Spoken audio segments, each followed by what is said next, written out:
Happy New Year! And what's up, everybody? It's me, O'Dirk, aka the O Review. And since it's the start of a new year, that means the start of a new block of movies. And what am I gonna do? And I'm gonna watch them all, basically. But I'm basically gonna be telling you my top 10 most anticipated films of 2023. Okay, and some of them, I'm gonna just say this, because I researched a lot of the movies that are supposed to come out this year, and I could have made this a top 20-something list, but it's been hard to pick and choose which ones I'm more excited for. Some of them could be good, some of them could end up failures, some of them might end up disappointing me like last year. But I want to get straight to the point. And the list I'm doing is based off of order of release. I'm not basing it off like this is number 10, this is number 1, this is number 8. I'm not basing it off of that. I'm basing it off order of release.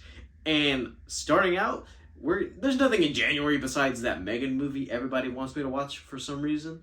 But let's skip to later in March with Creed 3.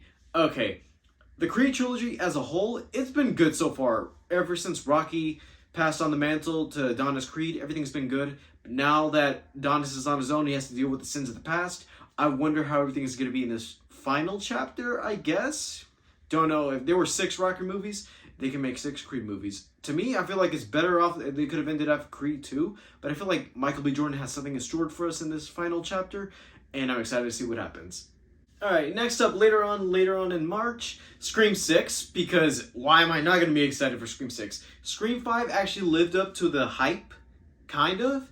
Doing something new while still playing within the rules of his genre. Sequels, reboots, putting them together into one requel. And I can say this for a fact that with Scream 6, because we got that one brief teaser back in December, I don't know what to expect for this movie because I'm still with that thought of what can they do next. I know they released a new poster of the Ghostface mask in subway stops. One little clue on that poster makes me think, are they going to go that far into canonizing what's been debunked in the past? Or are they going to do something different? Because for the way I'm seeing it, they could try to move on from the movie genre and actually move on to real life crime. Everything now is basically true crime stories, and we're all finding out bits and pieces of what's been going on in the world. And I don't know if Scream 6 is going to do that, but I can't wait to see what happens. While sticking with March, because I feel like every other movie's a week-by-week movie in March, John Wick 4. And I'm excited to say that, is there not one movie franchise that has a bad movie after the last one? Because I feel like this has been going on as much as it can. John Wick was a surprise the year it came out. Then the second one was good. Third one was better than the second one.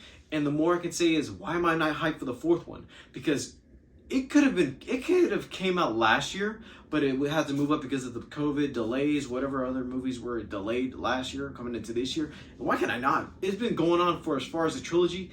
If the fourth one lands, I hope it's a good send-off because I feel like now we're at that point where the fourth one could determine whether the next one could be the last one, or they're going to keep going, doing their own separate John Wick trilogies, and then enough of that. I don't know what's going to happen later on if they want to continue this franchise, because I know they're doing spin-offs and prequels on other streaming services, but I can't wait to see what's going to happen in the next installment of the John Wick franchise. Hey, an animated entry on our list, and this isn't much as an animation-wise choice, but more of a video game decisive choice, the new Super Mario Brothers movie. And I hope this film is actually good, because we've been living through that point where video game movies work. Some of them are good, some of them are bad. Some of the TV stuff is actually really better than what they could expand on the TV series, because we have The Last of Us coming out. We have a rumored God of War series coming on Amazon. And I don't know whether or not to say that TV is where video game movies should stand, because last year we had the Uncharted movie, which didn't work out. The new Resident Evil, that didn't work out. Even on Netflix, they didn't even think of making it work. But I want to see what they can do with this animation style, because this ain't the first animated movie that actually translated video game, because Ratchet & Clank did it too, and weirdly, it didn't actually live up to expectation until when it was animated this time. But I know Nintendo and Illumination have worked side by side. They can actually make it a way so we can actually get a good Mario movie, and maybe the beginning of a Smash universe. Here we go with one of many entries that will say superhero movies are dying, but then again, most of them are living up to the past, or potential, depending on how good you want to say, because Phase 5 needed something, and I feel like they have it right now with Guardians of the Galaxy Volume 3. The past 2 Guardians movies have been some of the best surprises in the MCU, and I feel like now this is their moment. This is their last film as a team. James Gunn is done with the Guardians films and done with Marvel, as he's going to pursue his dream at DC I was about to say Peacemaker, but who knows if that's staying for season 2. But I want to say this. The trailers make it seem like now this is their final stand. I don't know what's going to happen after this film because it's been quiet at Marvel, and I don't know whether or not they're trying to make us feel for this team because everybody we know is leaving. Rocket could be going, Drax could be going, anybody, any one of the Guardians of the Galaxy could leave in this movie, but it's all about the journey. Okay, this film, I'm not even sure if I'm in it for the hype, but it's more of a possibility because the last movie in this franchise was one of the weirdest experiences in a theater I've had, and a weird transition into what it originally was with Fast X, or what it should have been called Fast 10 Your Seatbelts. And case in point, it's weird that after the last one, I was like, it's weird knowing that they already have a plan for the finale. They have 2 more films, and I don't know what they're going to try to do to make up the stakes of the last one, because I don't know whether if they're going to do the same thing as over-exaggerated stunts, unbelievable explanations for how characters are alive or dead, because I'm hearing a lot that's going on about this film that's... What? But who knows? Maybe they could end it off in a bang. Just because they had a flop the last time doesn't mean they could actually try to improve on this one. I know they have one more film and then the franchise is done. I just want to see this at least go off. Not only with a bang, but adrift. Some people would say I'm too Spider-Man'd out, but that doesn't mean I'm still over-exaggerated about the many Spider-Man we're going to see in Spider-Man Across the Spider-Verse. Okay, the first Into the Spider-Verse film was a real surprise from Sony, knowing they don't know how to control Spider-Man without Marvel on their side actually helping them out in the MCU, but that doesn't mean their animated department is actually working on it well. The first one was good. The second one has to be good, and with the trailer we've just seen, we don't know too much about what's going on about this movie, except that there's a bunch of Spider-Man, everybody's saying who's in it, who's not. Unlimited, Spectacular, PS4, Ben Reilly. I'm all about what's going to happen with Miles, because I feel like now, as a character, he's well adjusted to being our new Spider-Man, besides Peter Parker, and I can't wait to see what they're going to expand on with this film, because I don't know if people know this, there's a 2-parter film. This was originally supposed to be a 2-parter. Across the Spider-Verse and Beyond the Spider-Verse are 2 separate films. One coming this year, the other one coming next year. I don't know what the next installment is going to have, but I feel like we're in for something in this film. Hopefully, Spider-Geddon. Okay, about this next one. Controversy aside, I love DC. And when I hear that the star of our new upcoming film has been doing crimes, being the opposite of his hero, as the one he's portraying, Reverse Flash, I gotta say, oh, come on. I just want to go root for one last stand for this film, The Flash. I want to be nice, but then again, I can't be nice to someone who's actually not the proper person to portray a superhero, because some people want to see him as The Flash, some people do, some people don't. The Snyder Cut made people kind of like him, but Grant Gustin is my Flash. And whether or not he's going to show up in this film, that doesn't mean there's other aspects to look forward to. Ben Affleck's Batman, the introduction of Supergirl to the now dead DCEU, time travel, whether or not the multiverse is going to factor into this film. Whether or not we're still going to get some Justice League cameos, or at least some new action sequences. I don't know whether or not they're going to try and use this to reboot the DCEU into the new DCU, or whatever they're going to call it.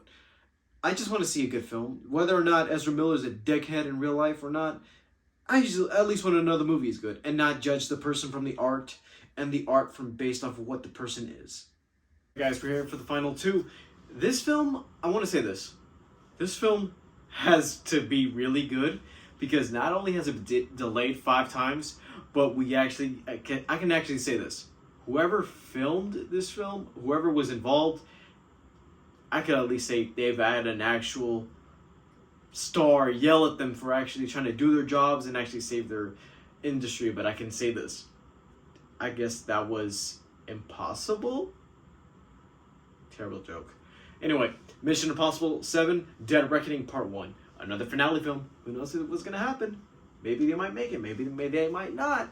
But still, I'm excited, not just because we're getting another Mission Impossible now that the franchise, after 20-something years, is actually ending at some point. But I could actually say this. 1, Top Gun Maverick proved something.